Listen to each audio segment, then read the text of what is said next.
The Veil. They found her standing in the mist on the third morning. The logging crew had been working the old-growth forest for 2 weeks, and each dawn brought the same impenetrable fog rolling down from the mountains. But that morning, when Marcus emerged from his tent to relieve himself, he saw her through the gray-white curtain, a pale figure in flowing robes, perfectly still among the ancient trees. He blinked. She remained. "Jesus Christ," he muttered, stumbling backward. His shout brought the others running. By the time 5 men gathered at the tree line, she hadn't moved, not an inch. The fog seemed to cling to her, as if she were made of the same substance. "Miss," called out Derek, the crew chief, "you lost?" No response, just that unwavering stare, black eyes fixed on something beyond them, or perhaps on nothing at all. "We need to call someone," Marcus whispered. "Forest Service? Park Rangers?" "There's no signal out here, you know that." Derek grabbed a flashlight to spite the growing daylight. "Miss, are you hurt?" He started forward. Marcus grabbed his arm. "Don't." "What?" "Something's wrong with her." They all felt it then, that creeping sensation of wrongness that makes the hair stand up on your arms, the same instinct that told their ancestors when a predator was watching from the dark. Derek shook him off and advanced into the mist. He made it 10 feet before he stopped. "Her mouth," he said, voice strangled. "Her mouth is moving."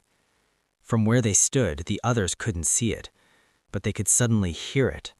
A whisper that seemed to come from everywhere and nowhere, words in a language that predated the trees themselves.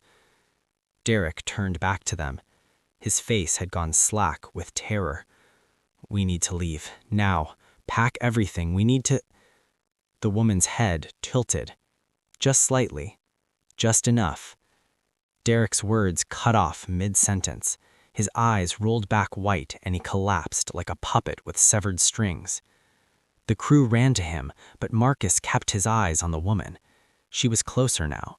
He was certain she was closer, though he hadn't seen her move. The fog swirled around her in patterns that hurt to look at, secret geometry that shouldn't exist in nature. When they couldn't revive Derek, couldn't even find a pulse, 2 men dragged him back toward camp while Marcus and the others faced the forest.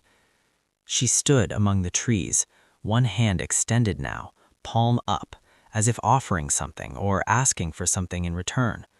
Her lips moved in that endless whisper, and Marcus realized with crawling horror that the words were getting clearer, not because she was speaking louder, but because something in his mind was learning to understand. "You should not have cut here. You should not have touched the old places." "We'll leave," Marcus said, hating how his voice shook. "We'll leave right now. The company can—" "Too late for leaving. You woke us with iron and fire. Now you must stay." The fog thickened, and in it Marcus saw others. Dozens of them. Hundreds. Pale figures in ancient dress standing between the trees, all with that same empty stare, all with mouths moving in that same whispered language. Behind him he heard the others screaming. When he turned, the camp was full of the figures. They stood beside the tents, next to the trucks, surrounding Derek's corpse, and Derek was changing, his skin taking on that same gray pallor, his eyes opening white and sightless. Marcus ran. He crashed through the undergrowth, branches tearing at his clothes and face, the whispers following, always following. He ran until his lungs burned, until he couldn't hear the screams anymore, until the fog seemed to thin and he burst out onto a logging road. He flagged down a truck an hour later, babbling about the crew, about the woman, about the fog. They found the camp 3 hours after that. It was empty. Tents stood untouched, equipment sat idle.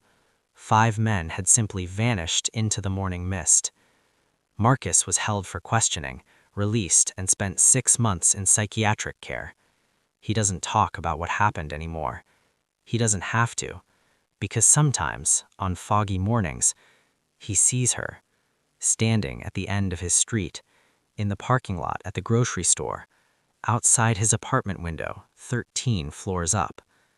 Always watching, always whispering, always waiting for him to understand what she's been saying all along.